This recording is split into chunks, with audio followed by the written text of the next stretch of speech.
Having trouble with your balance in yoga? You might be making one of these 3 common mistakes I see all the time in my students. So if you're looking to improve your balance, you're in the right place.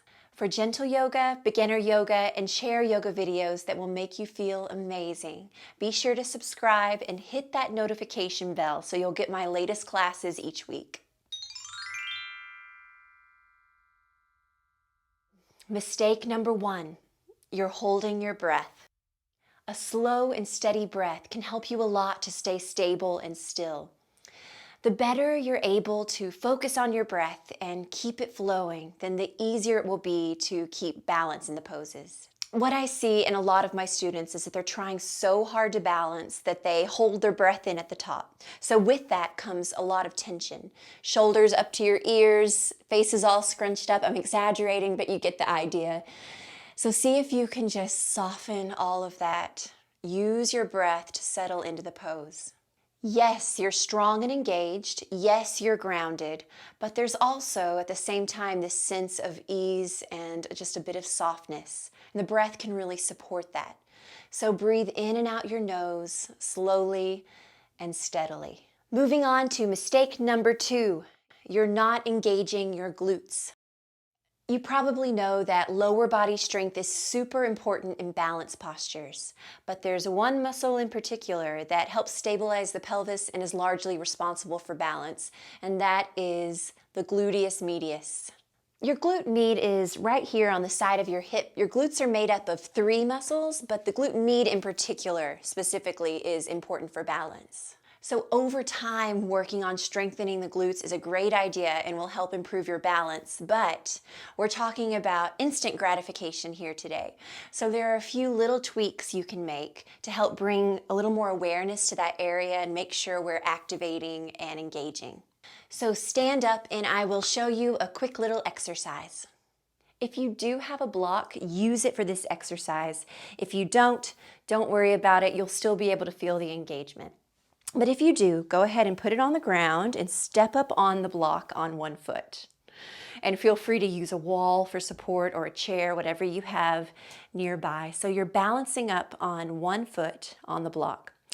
From here, I'd like you to sit into the hip of the standing leg.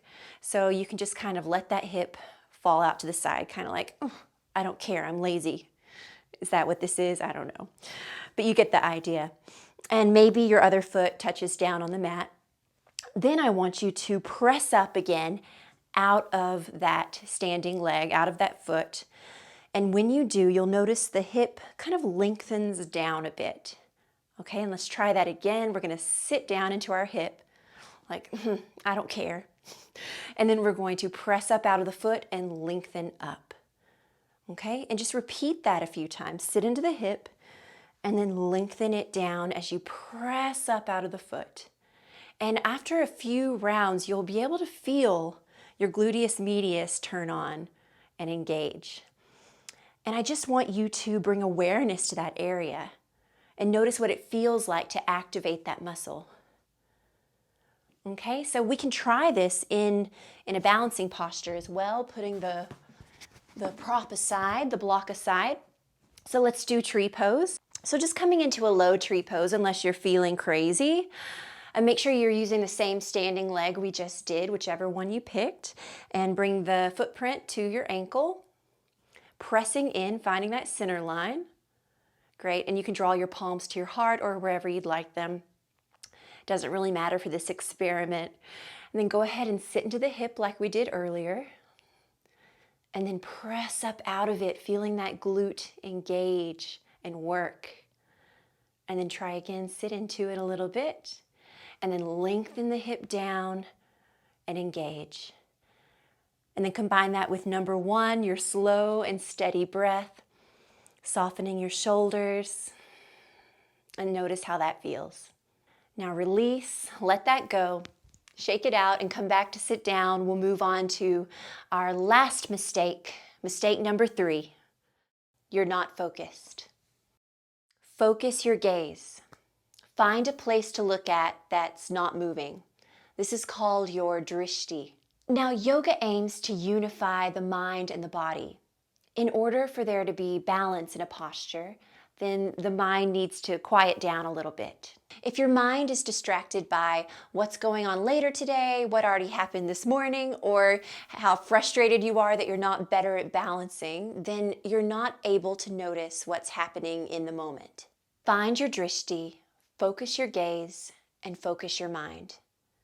If you combine this with number 1, slow and steady breathing, and number 2, awareness of glute activation, then I promise you'll see a huge improvement in your balance.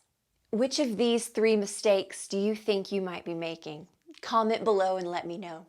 And if you enjoyed this video, please give me a big thumbs up and share it with your friends on Facebook or Instagram. Thank you so much for joining me today. Take care.